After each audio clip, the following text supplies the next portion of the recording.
Hello friends, Namaskar. I am Grijesh Kumar with a new video based on remaining part of previous video which has been created for teaching English preparation.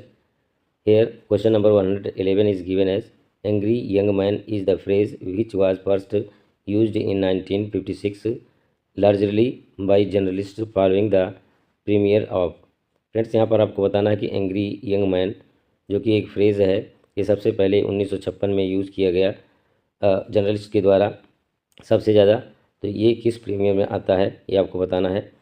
यहाँ पे इसका answer दिया गया है John Osborne's play look back in anger, इसका answer है। So correct option is C. Question number 112 question number 112 is as follows rabbi Ben Ezra my last duchess Porphyria's lover Evelyn Hope and Fra Lippo Lippi are famous dramatic monologue identify the author. ये dramatic monologue है और dramatic monologue ज़्यादातर जो लिखे गए हैं वो Robert browning के द्वारा लिखे गए हैं। So correct option is A. Question number 113 question number 113 is deus ex machina. Deus ex machina is a Latin calque from the Greek word which is used for. ये जो यहाँ पर फ्रेज दिया गया है ड्यूस एक्स मशीना ये किसके लिए यूज़ किया जाता है यहाँ पर आपको बताना है।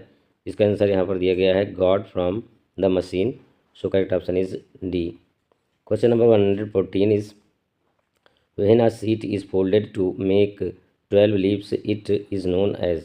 जब किसी पेपर शीट को फोल्ड किया जाता है 12 टाइम तो इसको क्या किस नाम से जाना जाता है। इसका आंसर यहाँ पर दिया गया है deus decimo. So correct option is D. Question number 115 it is a fictional society which is quite opposite to utopia it is. यहाँ यूटोपिया का आपको अपोजिट बताना है तो इसका होता है dystopia. So correct option is B. Utopia और डिस्टोपिया यहाँ पर जो है अपोजिट सेंस में है, इसका सही ऑप्शन यहाँ पर बी हो जाएगा। Next question question number 116 is brave new world by Huxley is an instance of. ये किसका एग्जाम्पल है ब्रेव न्यू वर्ल्ड जो कि हक्सली के द्वारा है, किसका एग्जाम्पल है। तो यहाँ पर इसका आंसर दिया गया है dystopian fiction. So correct option is B. Question number 117 is short descriptive poem of rural or pastoral life is known as. एक शॉर्ट डिस्क्रिप्टिव पोएम जो कि रूरल या पास्टोरल लाइफ पर लिखी होती है इसको किस नाम से जाना जाता है। यहाँ पर इसका आंसर दिया गया है eclogue. So correct option is D. Comic relief मैंने आपको पहले वीडियो में बता दिया है, पास्टोरल के विषय में भी आपको बता दिया है, इंटरल्यूड आने वाले सेशन में आपको मैं बता रहा हूँ इसी में मिल जाएगा। Question number 118 which kind of poetry has something of ubi sunt motif the formula of where are they for lamenting the past. ये जो यहाँ पे वर्ड दिया गया है यूविसेंट मोटिव ये क्या है आपको बताना है। तो ये एक प्रकार की एलेजी है। So correct option is B.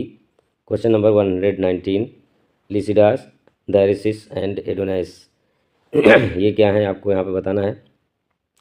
इसका आंसर दिया गया pastoral एलेजीज।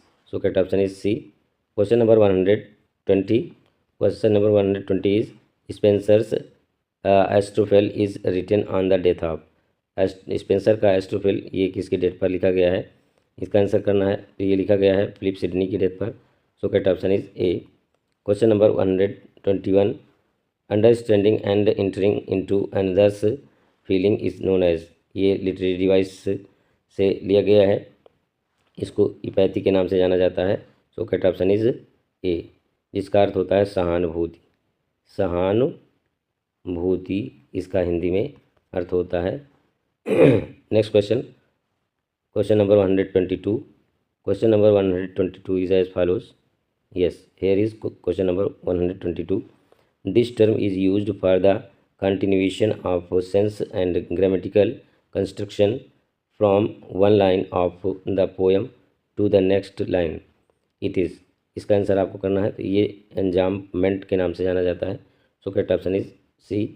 Question number 123 I prefer to divide epic into primary epic and secondary epic, the adjectives being purely chronological and implying no judgments of value. The secondary here means not the second rate, but what comes later and grows out of the primary. Who divides the epic into primary epic and secondary epic here? यहाँ पर mainly आपको बताना है कि primary epic और secondary epic को बांटा किसने। इसका आंसर यहाँ पर दिया गया है C.S. लेविस। C.S. लेविस ने इसको दो भाग में बांटा था। So correct option is B. Question number 124, secondary epic is known as. Secondary epic किस नाम से जाना जाता है? तो यहाँ पर इसका आंसर वैसे दिया गया है लिटरेरी एपिक, लेकिन ज़्यादातर मैंने इसको नॉवेल के रूप में पढ़ा है, तो ये डिस्प्यूटेड है। कमेंट के माध्यम से आप बताइए कि सही क्या है। Question number 125, a quotation at the beginning of some piece of writing is known as. किसी भी चीज़ को लिखने से पहले जो कोटेशन लिखा जाता है उसको किस नाम से जानते हैं? यहाँ पर आपको बताना है। तो ये एपिग्राफ होता है, प्रकथन। So correct option is A. Question number 126, this is true liberty when free born man having to advise the public may speak free, which he who can and will deserves high praise, who neither can nor will may hold this peace. What can be juster in a state than this? This is the quotation translation on the title page of Areopagitica, a speech of Mr. John Milton for the liberty of unlicensed printing to the Parliament of England. This quotation is from Euripides ancient Greek play. ये ancient Greek play से लिया गया है। The Suppliants also called the Suppliant Maidens or the Suppliant Women, by which literary term is the quotation known. कुल मिला के यहाँ पे पूछा जा रहा है कि जो उपरोक्त कोटेशन है ये किस नाम से जाना जाता है। यहाँ पर आपको आंसर करना है। तो ये भी एक एपिग्राफ है। सो करेक्ट ऑप्शन इज ए। यहाँ पूरा ये एपिग्राफ ही लिखा गया है, तो ये एपिग्राफ का एग्जाम्पल हो सकता है। Question number 127, it is a short speech often in verse which is addressed directly to the audience by an actor at the end of a play. It is एक शॉर्ट स्पीच होती है जो अक्सर जो है वर्स में होती है, कविता में होती है, डायरेक्टली ऑडियंस को जो है संबोधित की जाती है एक्टर के द्वारा। इसको क्या कहते हैं ये आपको बताना है।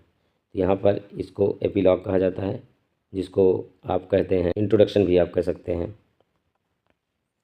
Next question, question number 128, it is an experience of a sudden and striking realisation in Christianity. It refers to a realisation that Christ is the son of God.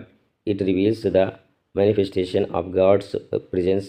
Western churches celebrate the visit of the Magi as revelation of the incarnation of the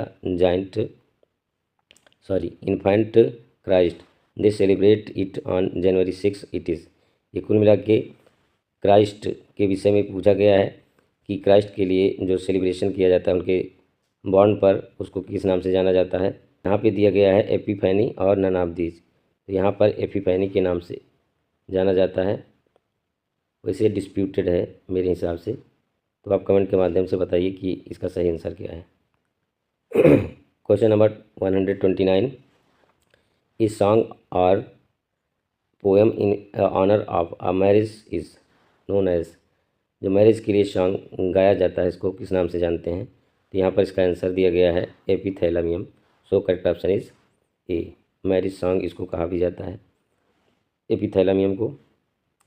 question number 130 and last question of this session, I will continue creating videos for TGT English preparation if you support me by subscribing my channel. 130 is an inscription on a tombstone or monument in memory of person buried. एक ऐसा inscription जो कि कब्र पर लिखा होता है किसी की याद में, is known as epitaph. Epitaph कब्रलेख के रूप में जाना जाता है। While an adjective or phrase which expresses a quality or attribute is regarded as characteristic of a person or thing mentioned is। यहाँ पर आपको बताना है कि इसके लिए कौन सा एडजेक्टिव आता है। तो एपिथेट होता है। So correct option is A. Friends, आज के वीडियो में बस इतना ही। यदि वीडियो आपको अच्छा लगे तो लाइक करें, ना अच्छा लगे डिसलाइक करें। और यदि इस वीडियो से आपको कुछ लाभ मिलता है टीजीटी के लिए तो please support me and subscribe my channel to get notification as soon as you wish. Thank you very much.